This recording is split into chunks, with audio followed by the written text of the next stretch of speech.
नमस्कार, स्वागत है आपका एबीपी न्यूज में। आपके साथ मैं हूं नेहा पंत। शपथ ग्रहण समारोह के बाद प्रधानमंत्री नरेंद्र मोदी से नवाज शरीफ की मुलाकात हुई थी। मुलाकात पर चिट्ठियों का आदान प्रदान तो हुआ, लेकिन पाकिस्तान ने फिर नापाक करतूत कर दी। पिछले 2 दिनों में 2 आईईडी ब्लास्ट हुए, जिसमें 1 सैनिक की मौत हो गई और 8 जवान घायल हो गए। आज मेंढर में फायरिंग भी हुई। इन सबके बीच प्रधानमंत्री मोदी अचानक रक्षा मंत्रालय पहुंच गए और वॉर रूम जाकर सेना की तैयारियों का जायजा लिया।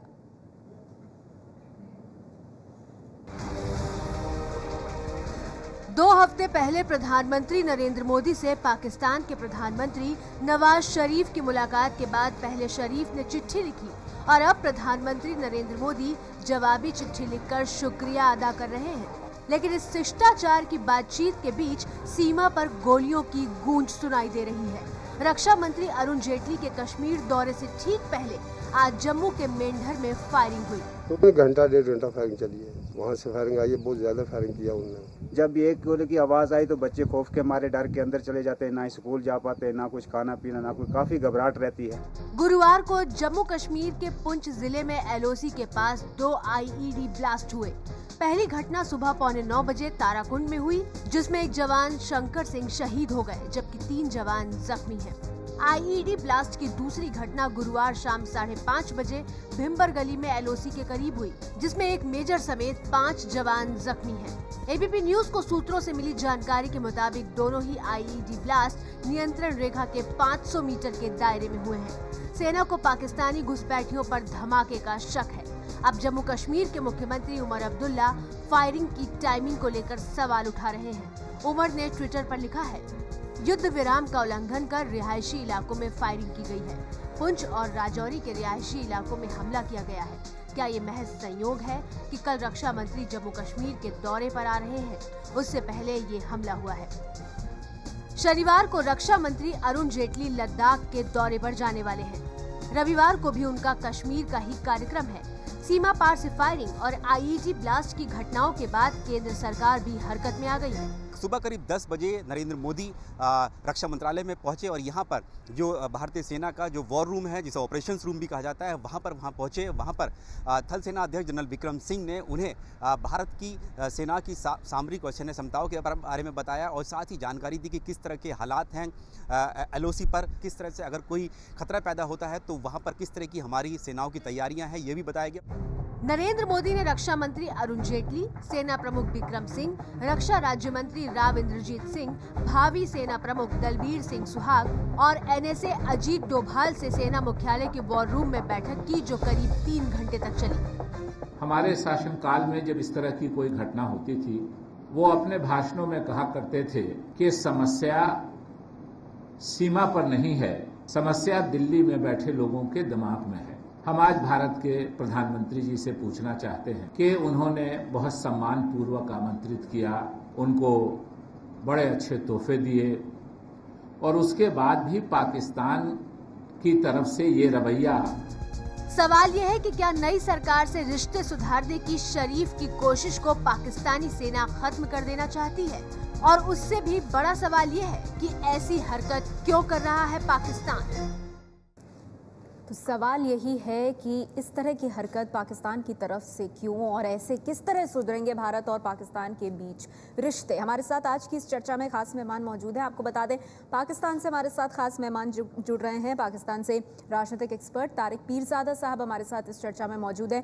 तारिक पीरजादा साहब, एक सबसे बड़ा सवाल यहाँ पर ये उठ रहा है कि एक अनूठी पहल हुई, अगर इतिहास देखा जाए भारत और पाकिस्तान का। प्रधानमंत्री के शपथ ग्रहण समारोह में इनवाइट किया गया नवाज शरीफ साहब को, वो संतुष्ट भी हुए इस पूरे दौरे से, अपने मुलाकात से। लेकिन उसके बाद ये जो युद्ध विराम का उल्लंघन हुआ है, इसे कैसे देखा जाए? क्यों नहीं पाकिस्तान इन चीजों पर लगाम लगा पा रहा अगर वो चाहता है भारत से रिश्ते सुधरे?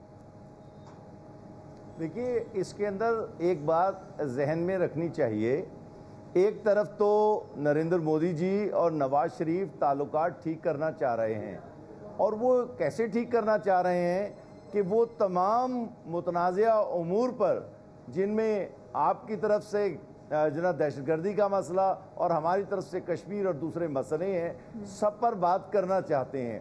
तो जो बेहतरीन तरीका मैं समझता हूँ कि मोदी जी के जहन में, मुझे लगता है और जो उनके खत से भी जाहिर होता है और जो कि नवाज शरीफ के उनके नाम जो लिखा गया खत है उससे भी जाहिर होता है कि वो इन घटनाओं को, इन मसलों को ख़त्म करने के लिए जो रोज़ाना हम देखते हैं किसी LOC पर फायरिंग के नतीजे में, चाहे वो आपकी तरफ से हो, हमारी तरफ से हो, किसी कश्मीरी आज़ादी पसंद की तरफ से हो, किसी घुसपैठिए की तरफ से हो, जिसकी तरफ से भी हो, देखना ये है कि मकसद जो दोनों के ताल्लुकात ठीक होने की तरफ जा रहे हैं, उसका मकसद ही यही है कि जो झगड़े हैं उनको बातचीत से हल कर लिया जाए। और मुझे यही खुशी है कि तमाम तर दबाव के बावजूद नहीं पीरजादा साहब, सवाल मेरा कुछ और था। सवाल है कि आप लोग लगाम क्यों नहीं लगा पा रहे हैं? जब दोनों देशों के बीच रिश्ते सुधारने की बात आती है तो पाकिस्तानी सेना उकसावे की कार्रवाई क्यों करती है? मैं जरा जवाब दे लूं या आपने उनसे सवाल पूछा है? जी आप ही जवाब दे लूं। जी बोलिए। जी मैं जल्दी से पूछता हूँ। देखिए बात यह है, कश्मीर के अंदर जो आपके पास कश्मीर है जिसे हम मकबूजा कश्मीर कहते हैं, और उसके अंदर एक आज़ादी की तहरीक है। आपने अभी लफ्ज़ इस्तेमाल किया घुसपैठिए का, तो वो लोग भी अगर कोई आया है तो हमारी तरफ वाले कश्मीर से ही आया है जो कि कश्मीरी है। अगर मैं आपकी बात मान लूं, मैं नहीं मान रहा हूं, लेकिन अगर मानी जाए तो वो भी कश्मीरी है। तो ये कश्मीरी ही हैं, चाहे वो आपकी तरफ से करने वाले हों या हमारी तरफ से किसी कश्मीरी ने जाके तो पाकिस्तानी सेना ने युद्ध विराम का उल्लंघन किया है। जवाब दे रहा हूं, मैं जरा जवाब दे रहा हूं। एक सेकंड, आखिरी बात, उनको एक हद तक आप रोक सकते हैं, 100% दुनिया में कोई बॉर्डर ऐसा नहीं हो सकता। लगातार युद्ध विराम का इस तरह से उल्लंघन हो रहा है, क्या ये अपने आप में ठीक है? हमारे साथ शिवसेना से प्रेम शुक्ला जी मौजूद हैं और शिवसेना जी तारिक पीरजादा साहब, जो सरकार है केंद्र में भारत की, उसमें अहम सहयोगी दल है मोदी सरकार में। क्या कहेंगे आप इस पर? प्रेम शुक्ला जी वो कह रहे हैं कि एक हद तक ही रोका जा सकता है और तमाम कठिनाइयों के बीच भारत और पाकिस्तान के बीच बातचीत होनी चाहिए।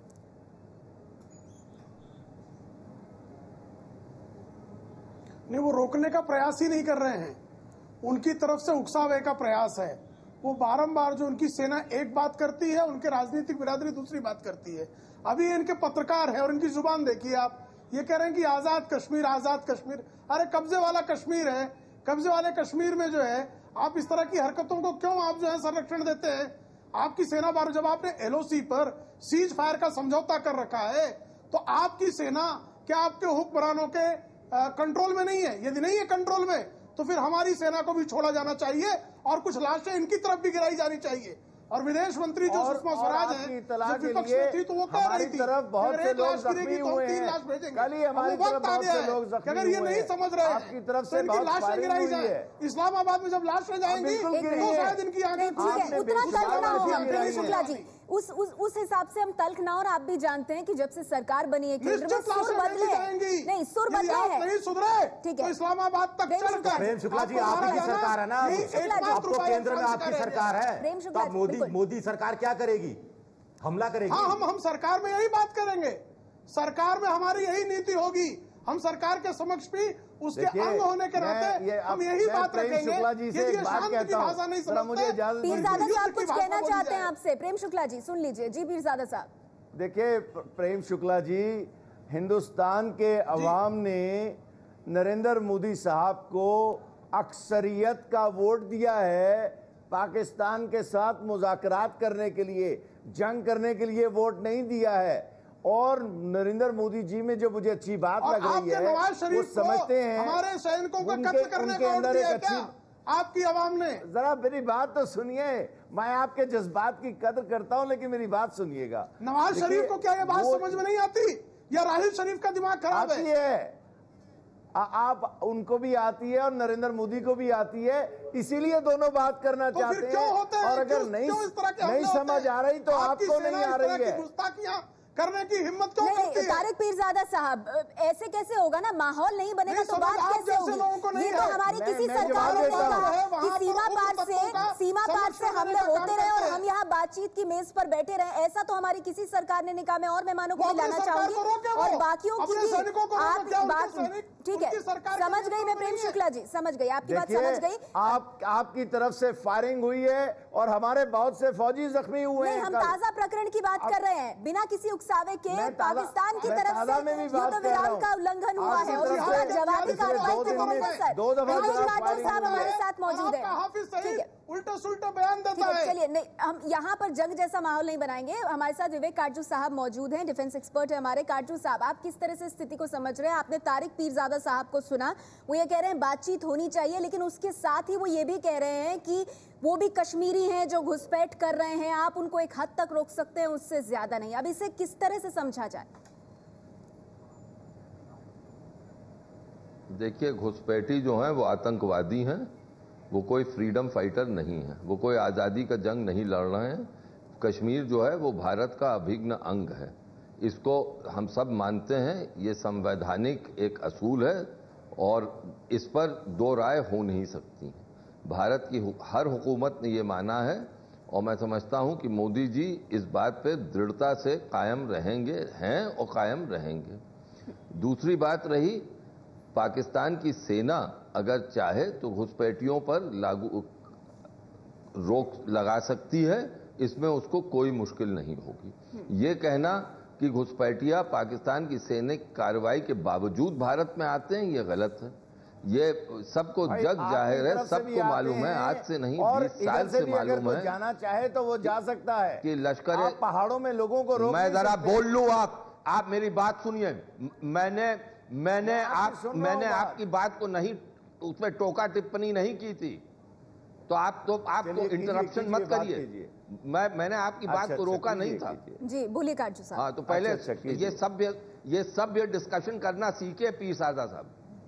ऐसा थोड़ी कि आप मैं आपसे बोल रहा है बीच में क्यों कर रहे हैं? मैंने तो आपको नहीं किया था। अच्छा, मैं आपसे ही सीखता हूं, सही बात कीजिए बात। अच्छा, तो ये तो सब मालूम है,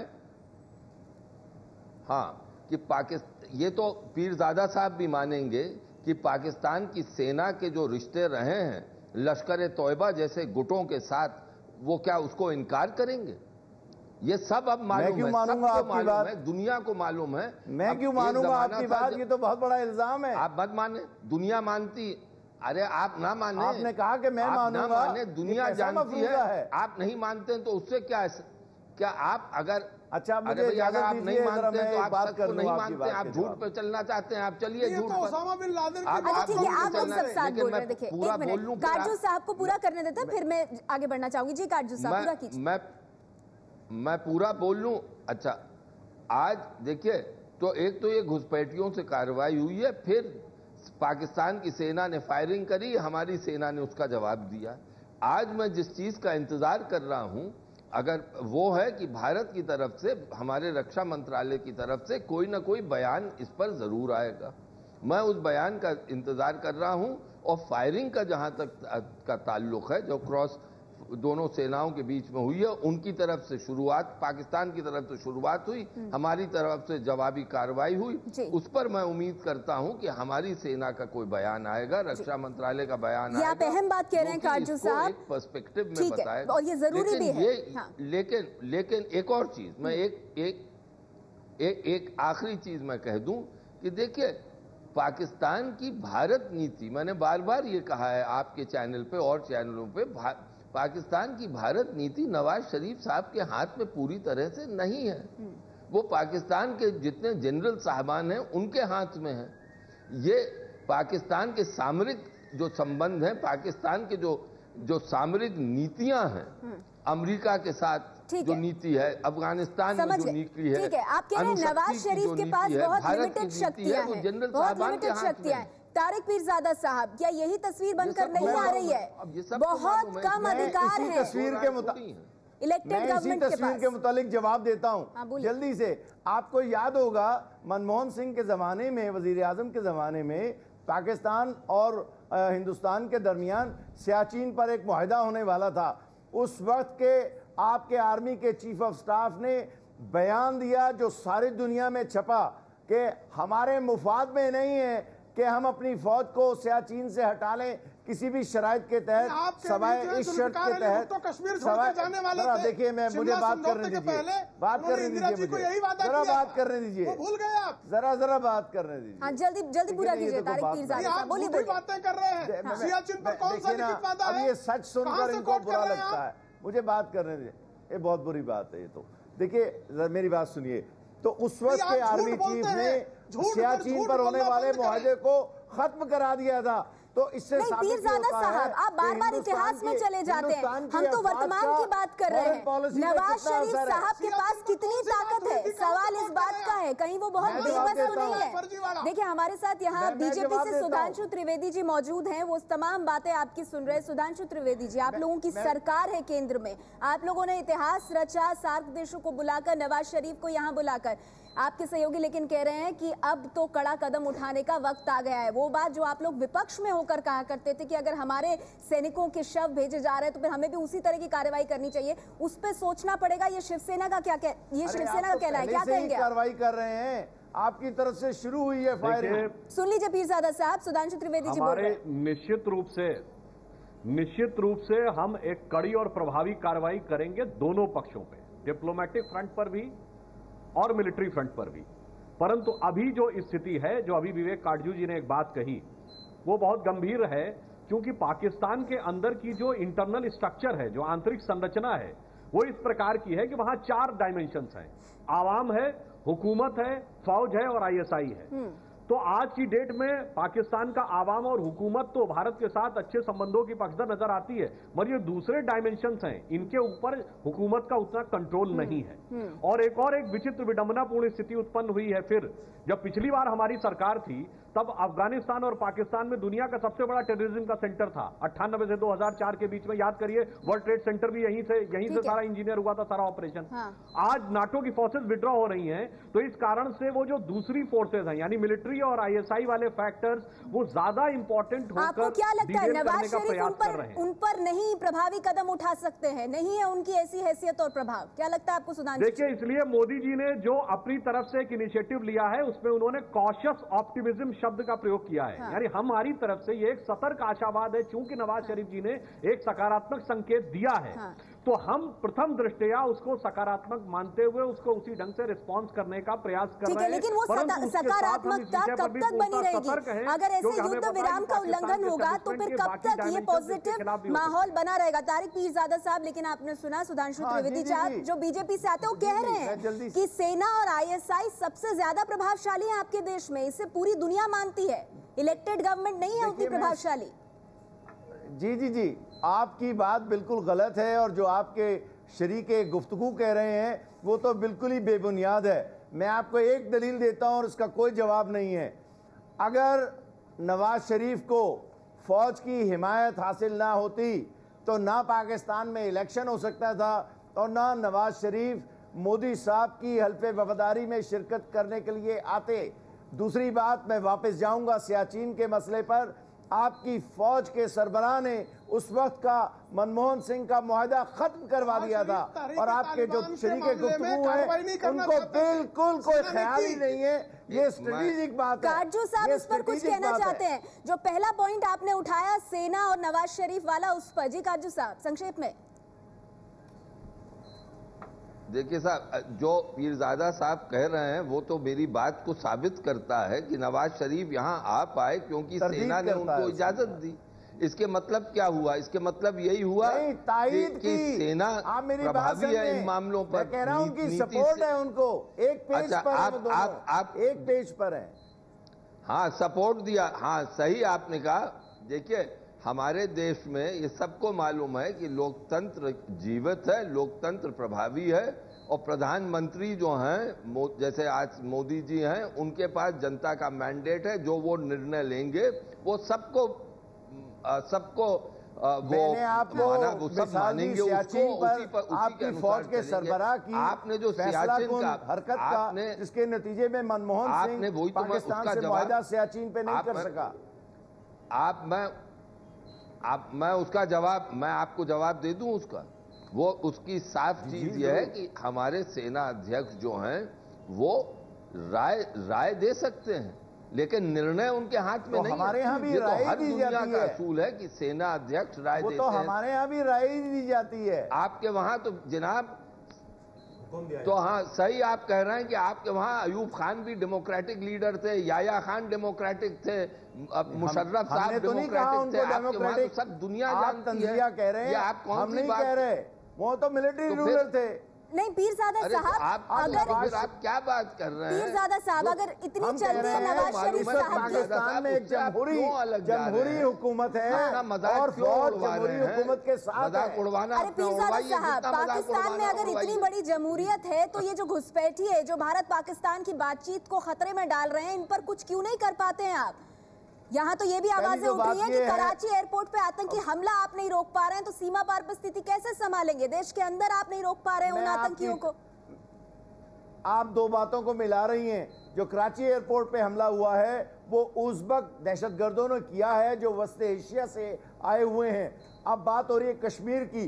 कश्मीर एक मुतनाज़ा इलाका है, यहाँ पर आपकी तरफ से 70,000 लोगों को मारा जा चुका है अब तक कश्मीरियों को, और उसके एहतजाज में अगर कोई आपकी तरफ आता है तो शर्म करें। हम वजीरिस्तान पर बात करें, हम आप शर्म करें। ये 1948 के जो करारदाद है उसकी धज्जियां आप लोग उड़ा रहे हैं। नहीं, एक मिनट, ये कुछ गंभीर बात है और इनमें आरोप भी हैं तारिक पीरजादा साहब। सुधांशु त्रिवेदी जी, आप सुन रहे हैं, ये वो मतभेद हैं और इतने गंभीर हैं कि इन पर बातचीत पर आप कैसे करेंगे बातचीत? जो वार्ता है उसके साथ तेवर तो आपके सामने है सर। मैं जवाब देता हूं, सुधांशु त्रिवेदी जी, कैसे होगी बातचीत? पता एक मिनट पीरजादा साहब, एक मिनट तारिक पीरजादा साहब ने जो बोला, अच्छा एक सेकेंड, हाँ बोलिए। तारिक पीरजादा साहब ने जो बोला उससे खुद ब खुद साबित हो गया है कि पाकिस्तान में हुकूमत फौज की सरपरस्ती में है, भारत की तरह नहीं है कि यहाँ पे राजनीतिक नेतृत्व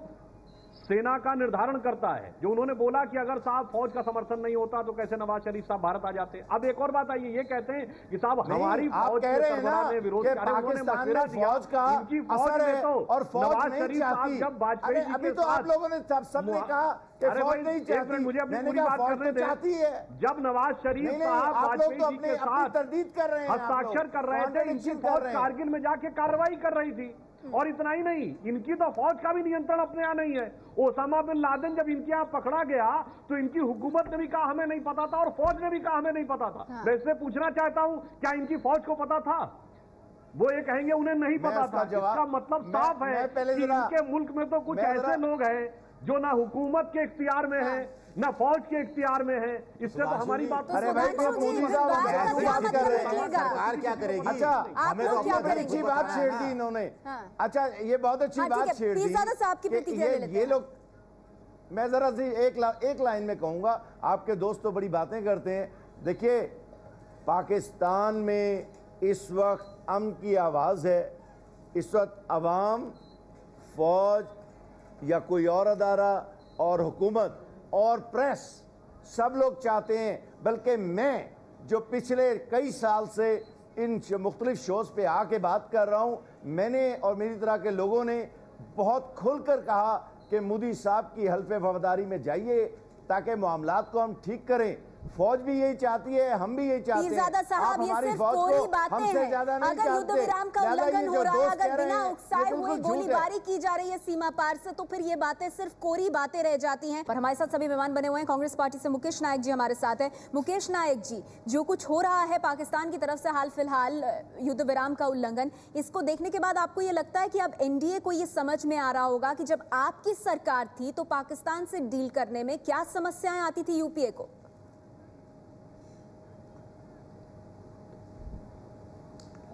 बीजेपी की सरकार और उनके नेता जिन बातों का विरोध करते थे भारत और पाकिस्तान के संबंधों को लेकर, आज उसी में फंसते हुए दिखाई दे रहे हैं। मैं ये कहना चाहता हूं कि सुषमा स्वराज जैसी वरिष्ठ नेता ने तो ये कहा था जब भारत के सोल्जर्स के सिर काटे गए थे कि अगर एक भी सोल्जर मारा जाएगा, एक भी सोल्जर का सिर कटेगा तो उसके बदले वो 1000 सिर काट के लाएंगी। तो अभी सुधांशु जी बैठे हैं, वो सत्ता के जिन 4 केंद्रों का जिक्र पाकिस्तान में कर रहे हैं, जब हम लोग करते थे कि रिलीजियस लीडर, आईएसआई, फौज और चुनी हुई सरकार, ये सत्ता के 4 केंद्र है पाकिस्तान में, इनमें आपस में सामंजस्य नहीं है, कोई एक दूसरे की सुनता नहीं है। पाकिस्तान की केवल जोग्राफिकल बाउंड्री है, लेकिन वो राष्ट्र नहीं बन पाया है आज तक। तो ये लोग उसकी आलोचना करते थे। मैंने ये भी याद दिलाना चाहता हूँ कि सितंबर 2013 में न्यूयॉर्क में यूएनओ की मीटिंग के एक दिन पहले जब श्री मनमोहन सिंह जी ने ये कहा था कि पाकिस्तान अंतर्राष्ट्रीय स्तर पर आतंकवाद का सबसे बड़ा केंद्र और प्रयोगशाला है, और उसके बाद जब मीटिंग ओबामा की मध्यस्थता के बाद हुई थी न्यूयॉर्क में, तब सबसे ज्यादा आलोचना श्री नरेंद्र मोदी जी ने की थी कि भारत को इतनी ज्यादा नरम पड़ने की आवश्यकता जवाब ले लेती हूँ मैं। सुधांशु जी, सत्ता में आते ही सुर बदल गए आपके, ये आरोप कांग्रेस का। 1 मिनट और, जो उन्होंने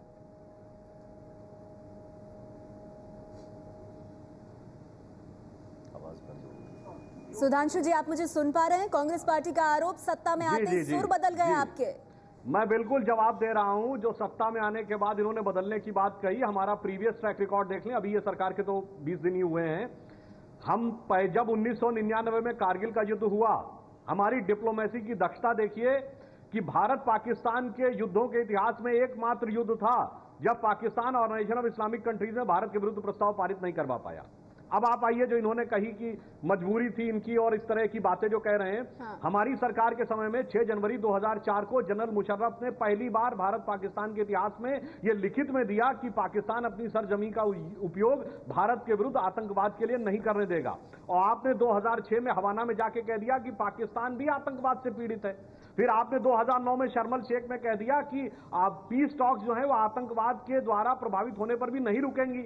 आपने समझौता एक्सप्रेस जैसी घटनाओं के बारे में, जो अमेरिका की जांच एक तरफ है कि पाकिस्तान तरफ थी, आपने घुमा के अपनी तरफ कर ली। लेकिन सुधांशु जी, आप मानेंगे ना, वो तो बात जनवरी 2013 में ये कहा कि भारत को हिंदू आतंकवाद से ज्यादा खतरा है, जिसको लेकर पूरी बात करने दीजिए, पूरी बात करने दीजिए, देखिए पूरी बात होने दीजिए। इनके गृह मंत्री ने जनवरी 2013 में कहा कि हिंदू आतंकवाद को भारत से ज्यादा खतरा, जिसके लिए हाफिज सईद ने शाबाशी दी। इसलिए नरेंद्र मोदी जी ने कहा था कि नरम पड़ने की एक हद होती है, जो आपकी सरकार ने करके दिखा दी थी, इसलिए ऐसा बोला था। अब आपकी सरकार है जो एक नया अध्याय लिखना चाहती है। ये सवाल है देश का कि खतों से, शॉल से, साड़ी से आगे बढ़कर क्या वाकई में ये जो युद्ध विराम का उल्लंघन हो रहा है, जो सैनिक मारे और जख्मी हुए जा रहे हैं, इस पर कुछ होगा? जी बिल्कुल, हमने दोनों उदाहरण दिए। डिप्लोमेसी में हमने डिक्लेरेशन करवा के दिखाया और युद्ध के समय युद्ध जीता, और उसके बाद भी उनको कहीं दुनिया में यूनाइटेड नेशन से लेके ओआईसी तक कोई प्रस्ताव पारित नहीं करवाने दिया। अब देखिए, आश्वस्त रहिए, हमारी सरकार में भारत का हित भी सुरक्षित रहेगा। कूटनीतिक दृष्टि से भी हम दक्षता दिखाएंगे और जंग के मैदान पर भी हम वो कौशल दिखाएंगे। आप बिल्कुल आश्वस्त रहिए। तो पीरजादा साहब, फिर सवाल यहाँ पर यह है, शुरुआत से ही चर्चा में आप ये बात कह रहे हैं कि नरेंद्र मोदी सत्ता में आए हैं, तो आपको ये उम्मीद है कि तमाम इस तरह की परेशानियों के बावजूद बातचीत जारी रहेगी। लेकिन आप सुन रहे हैं सुधांशु त्रिवेदी को, जिनकी पार्टी की सरकार है केंद्र में, वो ये साफ कह रहे हैं कि डिप्लोमेसी नहीं चलेगी। अगर पाकिस्तान की तरफ से परेशानियां खड़ी होती हैं तो फिर माकूल जवाब दिया जाएगा। ये संदेश पहुंच रहा है आप तक या नहीं? जी जी बिल्कुल, और मैं आपको उसका जवाब देता हूं। पहले तो ये है कि आपको पता है कि अब से चंद दिन पहले तक, जब तक कांग्रेस की हुकूमत थी, जिनके वजीर खारजा सलमान खुर्शीद आज ही एक 11 आदमियों के वफ्द के साथ पाकिस्तान पहुंचे हैं। उन्हीं वजीर खारजा के दौर में बलूचिस्तान से, अफगानिस्तान से भारतीय पैसे और असले के साथ हमारे यहाँ मुदाखलत हुई और भारत की मदद से दहशतगर्दी हो रही है और अब भी चल रही है। मोदी साहब में और कांग्रेस में फ़र्क ये है कि मोदी साहब ने 15 मई को जो बयान दिया था, जो छपा हुआ है अखबारात में, मेरी बात सुन लीजिए, मेरी बात सुनिए। क्या फर्क है? 15 मई को एक बड़ा आपकी इस बात के ऊपर बेहद आपत्ति है कि उन्होंने कहा कि भारत की मदद से दहशतगर्दी चलेगा। इसका एक ही सबूत न वो भारत सरकार। सुधांशु त्रिवेदी जी, ये तो कहता है पाकिस्तान, ये कौन सा ऐसा मंच है जिससे पाकिस्तान ये बात नहीं कहता? पीरजादा साहब बात कीजिए, पूरी कीजिए। मैं जरा जल्दी से बात कर लूं। बोलिए बोलिए। देखिए, बात इतनी है कि मोदी साहब एक मैंडेट लेकर आए हुए हैं, और ये जो कांग्रेस के शिकस्त खुर्दा लोग हैं या बीजेपी के अंदर जो इंतहा पसंद लोग हैं, वो चाहते हैं कि मोदी साहब फेल हो जाएं और हमारी राय मानी जाए। लेकिन मोदी साहब ने 15 मई को इलेक्शन के नतीजे से एक दिन पहले जो बयान दिया था, वो मैं आपके दोस्तों को सुनाना चाहता हूं। उन्होंने कहा था, मैं 2 मुल्कों से दोस्ती करना चाहता हूं, एक चीन, एक पाकिस्तान के साथ मसला कश्मीर हल करेंगे। हम पाकिस्तान को आंखें नहीं दिखाएंगे, बल्कि पाकिस्तान से आप चाहे जो भी करते रहें, नहीं, आंख मिलाने के लिए भी तो माहौल ऐसा होना चाहिए ना। आप आंख दिखाएंगे तो हम आंख नीचे झुका थोड़ी लेंगे, ऐसा तो नहीं कहा। प्रेम शुक्ला जी, लेकिन तारिक पीरजादा साहब एक अहम बात कह रहे हैं। कह रहे हैं कि जो नरेंद्र मोदी प्रधानमंत्री जो देश के, उनकी स्टाइल ऑफ फंक्शनिंग अलग है, और अगर आप लोग आज पाकिस्तान पर किसी भी बात को लेकर दबाव डाल रहे हैं तो आप हार्डलाइनर्स की कैटेगरी में आते हैं। आप एक उस कैटेगरी में आते हैं जो भारत और पाकिस्तान के संबंधों को ठीक होते हुए नहीं देखना चाहते। क्या कहेंगे? आपने बिल्कुल ठीक कहा। मैंने सिर्फ आपकी बात आगे बढ़ाई है सर। पाकिस्तान जो है स्वयं जो इस तरह की हार्डलाइन वाली बातें कर रहा है, जो सीज फायर का उल्लंघन कर रहा है, जिसके प्रधानमंत्री की मंशा को उनकी सेना आपका इल्जाम है, उससे आप लोगों की तरफ से फायरिंग हो रही है। सर्टिफिकेट की आवश्यकता नहीं है। ये नहीं, आप इल्जाम नहीं है, सच है। ये इल्जाम नहीं, सच है। आपके दिल उस्मा बिन लादेन को भी आप इल्जाम ही मानते थे। उस्मा बिन लादेन जो है आपके यहाँ नहीं है, लेकिन आपके यहाँ से निकला वो। आपके यहाँ बैतुल्ला मसूद निकला, आपके यहाँ फैजुल्ला निकला, ये सारे इल्जाम ही थे ना। भाई बैतुल्ला मसूद कोई आपका रिश्तेदार है, क्यों परेशान होते हैं? आप हिंदुस्तान पाकिस्तान की बात कीजिए। तो आप जो है दुनिया के सबसे बड़े सर्टिफाइड झूठे हैं, इसलिए अमन की आशा एक तरफा नहीं हो सकती। अरे झूठे अमन पसंद आप हैं तो जो पहले अपना झूठ बोलकर नरेंद्र मोदी जी की सरकारी पॉलिसी को नियंत्रित करें, बर्बाद कर देना चाहते हैं। आप लोग किस तरह लड़ रहे हैं? कौन झूठा है, कौन सच्चा है? ऐसा लग रहा है हम छोटी क्लास में पहुंच गए हैं। लेकिन विवेक काटजू साहब, मैं आपसे जानना चाहूंगी, बराबरी के स्तर पर बातचीत कैसे हो? और बैतुल्ला के इनके यहाँ से नहीं निकले, ठीक है, वो मानने को तैयार नहीं है, लेकिन उसमें भी वो भारत का कोई हाथ देख लेंगे। लेकिन ठीक है, वो अलग मसला है, वही गंभीर मुद्दे हैं बातचीत के। लेकिन विवेक काटजू साहब, तो मुसलसल है वही बेशुमार मामलात में। मुझे पता था आप यही बोलेंगे पीरजादा साहब, इसीलिए मैंने पहले ही कह दिया। काटजू साहब, लेकिन बराबरी के स्तर पर बातचीत कैसे होगी अगर इस तरह के सुर पाकिस्तान से निकलेंगे? देखिए, ऐसा है कि मोदी साहब ने साफ करा है, और मैं समझता हूं बहुत ही अच्छा कदम उठाया जब उन्होंने साख नेताओं के साथ नवाज शरीफ साहब को आमंत्रित किया भारत, और वो आए भारत। लेकिन मोदी जी ने ये साफ किया कि हम चाहते हैं कि पाकिस्तान के साथ अच्छे रिश्ते हों, सहयोग बढ़े। ये दोनों जनताओं के और आवाम के फायदे में है। लेकिन उसके साथ साथ जहां तक मोदी साहब के बयान आए हैं और जो उनकी नीति रही है, उसमें एक बात भी साफ है, वो ये कि इस सब के साथ आतंकवाद हमें कबूल नहीं होगा। और अब अगर पाकिस्तान को ये संदेश नहीं जा रहा है कि आतंकवाद भारत को कबूल नहीं होगा, तो किसी न किसी तरह से, किसी न किसी राजनयिक तरह से या और किसी तरह से उनको ये संदेश हमें पहुंचाना होगा। ठीक है, आप कह रहे हैं हमारी तरफ से दोस्ती की कोशिश हो रही है, लेकिन अगर पाकिस्तान इसके लिए जमीन तैयार नहीं करेगा तो फिर और तरीके भारत को अपनाने होंगे। ये एक सवाल सबके दिमाग में होगा कि अब मोदी सरकार की रणनीति आगे की क्या रहेगी पाकिस्तान को लेकर? देखिए, मुझे भी लगता है कि प्रधानमंत्री मोदी के सामने बड़ी परेशानी ये होगी कि ऐसी जो LOC की जो घटनाएं हो रही हैं, इन घटनाओं को वो गंभीरता से लेते हुए पाकिस्तान को अभी कोई कठोर जवाब दें, या फिर ऐसी घटनाओं को नजरअंदाज करके शांति की वार्ता जो जारी रखना चाहते हैं, उन वार्ताओं को वो जारी रखें। उसमें खतरा ये रहेगा कि अगर ऐसी वार्ताओं में अगर आप कामयाब नहीं होंगे तो फिर भारतीय जनमानस की आलोचना का उनको मुझे लगता है कि शिकार होना पड़ेगा। तो ये दुविधा की मुझे लगता है कोई स्थिति हो सकती है, ये दुविधा की स्थिति हो सकती है। सुधांशु त्रिवेदी जी, शकील अहमद साहब का ये कहना है कि जब UPA की सरकार थी तो आप लोग कहते थे, नरेंद्र मोदी ये कहते थे कि परेशानी सीमा पर नहीं है, परेशानी दिल्ली में बैठे लोगों के दिमाग में है। अब आपको क्या लगता है, कहां है परेशानी? देखिए, वो हम उदाहरण हम पहले भी दे चुके हैं। ये परेशानी दिल्ली में रहने वालों के दिमाग में आज से नहीं, सन 48 में है। भारत और पाकिस्तान दुनिया के इकलौते देश हैं। हमेशा दुनिया में जहां सीमा विवाद है, वहां बड़ा और ताकतवर मुल्क छोटे और कमजोर मुल्क को दबाता है। यहाँ उल्टा है कि जो हमसे कमजोर था, हम बड़े और ताकतवर होकर सताए जाते हैं। तो इसलिए वो सारी की सारी कमजोरी हमारी साइकोलॉजी। पर एक बात मैं स्पष्ट कर देना चाहता हूं, जो भी तारिक पीरजादा साहब ने भी कही थी, कि हमारा सिर्फ और सिर्फ मुकाबला पाकिस्तान से नहीं है। पाकिस्तान को लगता हुआ सब कुछ इंडिया के साथ है। हम विश्व की तीसरी बड़ी आर्थिक महाशक्ति हैं, और अभी मोदी जी ने भी कहा कि हमें विकास के मामले में चाइना को देखना है। और इवन 98 में जब हमने पोखरण विस्फोट किया था तो जॉर्ज फर्नांडीज साहब ने चाइना के लिए कहा था। हम एक व्यापक परिदृश्य देख रहे हैं। हमने सार्क को आमंत्रित किया है, हम विकास के एक नए रास्ते नहीं, पर दुनिया हासिल में क्या हो रहा है चलना चाहते हैं। पाकिस्तान के साथ संदर्भ में आए। आपको क्या हासिल हो रहा है? सवाल तो ये है ना, कुछ मिल रहा है पाकिस्तान की तरफ से? देखिए, हमने 6 साल में हासिल करके दिखाया था। बिल्कुल आप मुतमईन रहिए कि हम डिप्लोमेटिक फ्रंट पर भी पाकिस्तान के साथ अच्छे संबंध बनाकर कायम रखेंगे और सुरक्षा के मामले में किसी भी प्रकार का कोई समझौता नहीं हो। मुकेश नायक जी कुछ कहना चाहते हैं, मुझे माफ कीजिए सर, रोक रही हूँ आपको। मुकेश नायक जी, बहुत संक्षेप में। इन्होंने 6 साल में अर्जित करके दिखाया था, हासिल करके दिखाया था। हाँ। अक्षरधाम पर हमला हुआ, हाँ। पार्लियामेंट में हमला हुआ, इनके गृह मंत्री आतंकवादियों को लेकर कंधार छोड़ने के लिए गए, और आज जब हमारी हर सरकार ने गलतियां की, आप ये कह रहे हैं पीरजादा साहब जाते जाते जी नहीं, उस समय भारत की तरफ से एक मिनट मेरे पास वक्त खत्म हो रहा है सर, वक्त बहुत खत्म हो रहा है। एक मिनट आपस में मत लड़िए आप, फिर इसका फायदा कोई भी और मुल्क उठाएगा। ठीक है सर, ये चर्चा कभी और हो सकती है, लेकिन पीरजादा साहब जाते जाते सुधांशु जी, पीरजादा साहब, बम धमाकों में बातचीत दब जाती है। पीरजादा साहब, ये संदेश है भारत की तरफ से, बम धमाकों और गोलीबारी की आवाज में बातचीत दब जाती है। ये समझ आया है पाकिस्तान को या नहीं? पहले तो ये है कि ये भारत के सुधरने का वक्त आ गया है।